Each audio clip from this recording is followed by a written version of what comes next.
Hi friends, எல்லோரும் எப்படி இருக்கீங்க? நாங்கள் எல்லோரும் ரொம்பவே நல்லாயிருக்கோம். என்னோட சேனலை சப்ஸ்கிரைப் பண்ண எல்லாருக்குமே ரொம்ப ரொம்ப நன்றிங்க. இன்றைக்கி பார்த்தீங்கன்னா மழை விழுந்தோடனே காலையிலே வயலுக்கு போயிடுச்சுங்க. போனதுமே பார்த்தீங்கன்னா ஒரு பெரிய வேலை ஒன்றும் தொல்லை. இங்கே பாருங்கள், எங்கள் அம்மா இடிச்சிட்டு கிடக்குறாங்க. என்னென்னா தூம்புன்னு சொல்லுவோம். இது வழியாக தண்ணி வடித்து விடுறது. ஏன்னா நம்ம உழுதே விதப்பு விதைக்கிறோம் அப்படின்னா இப்படி தண்ணி கிடந்தால் அது சரி வராது, முளைக்காது, மொழுகி போயிடும். ஸோ அதனால் தண்ணியெல்லாம் திறந்து விட்டு வரலாக இருக்கணும், ஈரமாகவும் இருக்கணும், கொஞ்சம் காஞ்சிருக்கணும். ரெண்டுமே இருந்தால் தான் நம்ம போடுற விதை நல்லா முளைக்கும். ஸோ அதனால் தண்ணியை வெட்டி விட்டாச்சு. ஆனால் இன்றைக்கி போடுற வெயிலுக்கு பார்த்தா மறுபடியும் மழை வரும் போல். ஸோ அந்த மாதிரி தான் இருக்குது. பாருங்களேன் எப்படி இருக்குன்னு. லைட்டு போட்ட மாதிரி எப்படியா சூரியன் பளிச்சு பளிச்சுன்னு இருக்குது. உடம்பே எரியுது, அந்த அளவுக்கு செம்மையான வெயில். உங்கள் ஊரில் மழை பெஞ்சிச்சா, இல்லை வெயில் ஓவராக இருக்கா, இல்லை மழைக்கு ஏற்ற மாதிரி வெயிலும் ஈக்குவலாக போடுதா அப்படின்றத கமெண்டில் சொல்லுங்கள். இங்கே பாருங்கள், நம்ம அந்த பக்கம் கொத்தி விட்டோம்னா தண்ணி இந்த பக்கம் வரும். இவ்வளோ தண்ணி வருது பாருங்கள், மொடன்னு. ஆனால் இன்னுமே நல்லா குத்தி விடணும். இடையில ஏதோ கல் அடைச்சி வச்சு போல். நானும் என்னென்னமோ பண்ணி பார்த்தேன், ஆனால் இதுவாகலை. இந்த அளவு வடிஞ்சிருக்கு தண்ணி. ஆனால் இது எல்லாமே வடிஞ்சால் தான் கிளியர் ஆகும், நம்மளுக்கு நிம்மதியும் கூட. ஸோ பார்க்கலாம், பாருங்கள். இருந்ததுக்கு மறுபடியும் குத்தி விட்டோன்னே இப்போ மறுபடியும் நல்லா கொஞ்சம் ஓரளவு நல்லா தண்ணி வருது, கிளியராக வருது பாருங்கள்.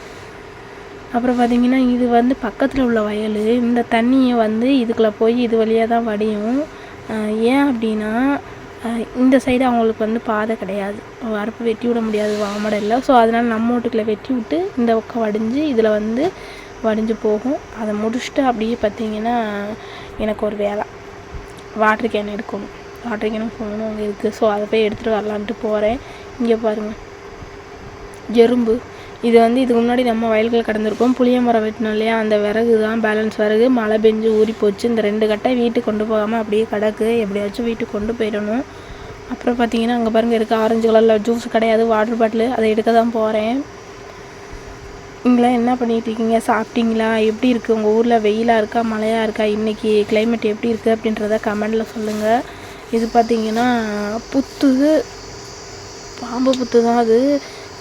எறும்பு புத்து தான். எறும்பு புத்தில் தான் பாம்பு இருக்குது, பேர் சொல்லாது கிடக்குது, நாகர் பாம்பு.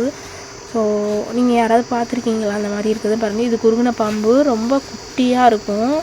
குறுகிடுச்சு, வயசான பாம்பு தான். பாருங்கள், இங்கேருந்து பார்க்கும்போது எப்படி இருக்குது. எப்போதுமே வெயிலில் வரலில் பார்த்துட்டு இந்த மழை பெஞ்சதுக்கப்புறம் நம்ம வயல் பார்க்கும்போதே நம்மளுக்கே ஒரு ஆசையாக இருக்குல்லங்க, விவசாயம் பண்ணும்போது ஜாலியாக.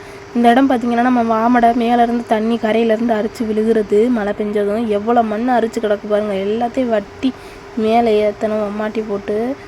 அப்புறம் பார்த்திங்கன்னா தேவி வெயிலே நின்று கண்ணு பொங்கவும் கம்மாயில் இழுத்துட்டு போயிட்டு புதுமலை தண்ணியில் குளிக்க வச்சு பார்க்கலாம், குளிக்குதா என்னன்ட்டு இழுத்துட்டு போகிறாங்க. நடக்கவே மாட்டேங்குது. இங்கே பாருங்கள், ஏறுதானு ஏறவே மாட்டேங்குது. ரொம்ப கஷ்டப்பட்டு இழுத்துட்டு போனால் அங்கே பாருங்கள் வருது பாருங்கள். நான் கரையிலே நேராக வந்துட்டேன். அது அங்கே வரப்பில் வர்றதுனால கொஞ்சம் லேட்டாகும். கொஞ்சம் ஃபோனை ஆட்டி ஆட்டி எடுத்து வச்சுருக்கேன், கோச்சிக்காதீங்க. பாருங்கள், இறங்கவே இல்லை தண்ணிக்குள்ளே. நான் தான் திட்டு வாங்கினேன். அந்த மாடி இறங்காததுக்கு நான் என்ன மக்களே பண்ணுங்க. பாருங்கள், நான் தான் திட்டு வாங்கினேன் எங்கள் அம்மா கிட்ட. பாருங்கள், பார்க்குது, சுற்றி பார்க்குது. என்னடா அது இங்கே கூட்டிகிட்டு வந்திருக்கீங்க எங்களை, என்னது இது புதுசாக இருக்கே அப்படின்னு பார்க்குது. ஏன்னா வீட்டோடய நம்ம வச்சுப்போம், இந்த மாதிரிலாம் கூட்டிகிட்டு வந்ததே இல்லை. வயலுக்கே நம்ம கூட்டிகிட்டு வந்ததில்லை. முதல்ல வயலுக்கும் கூட்டிகிட்டு வந்து அன்றைக்கி இங்கே தண்ணியிலையும் போட்டு இழுத்தா அது வருமா? பிடிச்சிட்டு போயிட்டு ஃபஸ்ட்டு ஒரு டைம் தண்ணியில் இழுத்துட்டு போனால் வரவே இல்லை. அப்புறம் அப்படி இப்படின்னு இழுத்து தண்ணியில் கொண்டு போயாச்சு. பாதி வரைக்கும் கொண்டு போயிட்டு நான் மாட்டேன், குளிக்க மாட்டேன்ற மாதிரி அது பின்னாடியே இழுத்துட்டு போச்சு. சரிண்ணா அங்கேருந்து வேறு இடத்துக்கு போய் நம்ம குளிப்போம் வேறு இடத்துக்கு பிடிச்சிட்டு போனாங்க. பாருங்கள் எப்படி பிடிச்சிட்டு போகிறாங்கன்ட்டு. நான் இதில் போய் நுழைஞ்சு போக முடியுமா? போகிற மாதிரி மாடு பாருங்கள் எப்படி இழுத்துட்டு போகுதுன்ட்டு. நான் இதில் சைடில் ஏறி அந்த பக்கமாக இறங்கிட்டேன். இறங்கினதுமே பார்த்திங்கன்னா தண்ணி இந்த இடம் கொஞ்சம் ஆழமாக இருக்குது. நம்ம நீச்சல் போட்டோம் அப்படின்னா மாடு நல்லா நீட்டமாக வளரும். அதுக்காண்டி தான் இங்கே குளிக்க வைக்க பிடிச்சிட்டு வந்திருக்கோம்.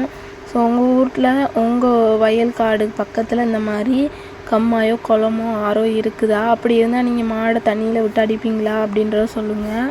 இங்கே ஆடு மாடெல்லாம் இந்த மாதிரி தான் தண்ணியில் விட்டு அடிப்பாங்க. பாருங்கள், போகவே மாட்டேன்னு பாடாப்படுத்தி அப்புறம் ஒரு அலையை தண்ணியில் போட்டு இங்கே பாருங்க எப்படி நீந்துதுன்னு. இந்த மாதிரி நீந்த விடணும். அப்போ தான் மாடு நீட்டமாக வளரும், உயரமாகவும் நல்ல நீளமாகவும் வளரும். பாருங்க,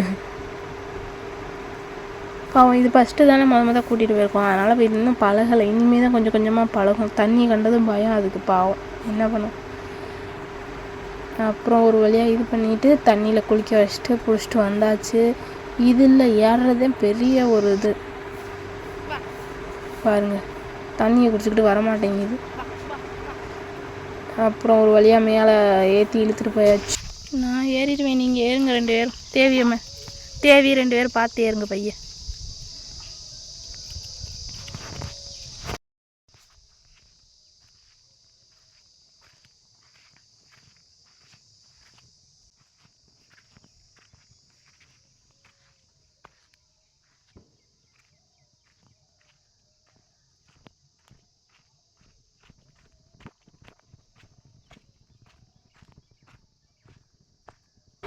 தேவி மெயின் ஃபால்ஸில் நான் பாட்டு சிவனேன்னு வீட்டில் தானடா இருந்தேன். என்னைய முதலாக வயலுக்கும் பிடிச்சிட்டு வந்து அப்படியே தண்ணியிலையும் போட்டு இழுத்து என்னை ஒரு வழி ஆக்கிட்டீங்க அப்படின்ற மாதிரியே ஒரு ஜானு தள்ளி தான் நடந்து வந்துச்சு பாருங்கள். நடக்காமல் பின்னாடி தான் நடக்கும். முன்னாடி விட்டு பிடிச்சோன்னா நடக்கவே நடக்காது. இப்படி தான் நடக்கும் எப்போதுமே. நான் சின்னதாக இருக்கையிலே சொன்னேன் அம்மாவை, முன்னாடி விட்டு பிடிங்க மாடு, அப்போ தான் பழக்கத்துக்கு வரும். கேட்காம இப்படி பழக்கி அது பின்னாலே தான் போகுது, முன்னாடி நடக்கவே நடக்காது. ஆனால் நான் வீட்டுக்கு போகும்போது நான் நேராக பிடிச்சாக்கா அழகாக நேராக எனக்கு முன்னாடி நடந்து போகும். இவங்கெல்லாம் பிடிச்சாதான் அப்படி பண்ணுது, ஏன்னு தெரியல. அப்புறம் பார்த்திங்கன்னா கட்டி போட்டுட்டு கொஞ்சம் நேரம் மேய்ஞ்சிச்சு. மேய்ஞ்சதுக்கப்புறம் சரி இதுக்கு மேலே சரி வராது, அம்மா போட்டுச்சுன்னு கிளம்பிட்டோம் நாங்கள். இன்னும் என்னங்க வெயிட் பண்ணியிருக்கீங்க? அப்படியே லைட்டை பட்டுன்னு தட்டி விடுங்க. அப்புறம் என்னங்க உங்கள் ஃப்ரெண்ட்ஸ்க்கு மறக்காமல் ஷேர் பண்ணிடுங்க. வேறு என்னங்க, நாளைக்கு பார்ப்போமா? பாய்.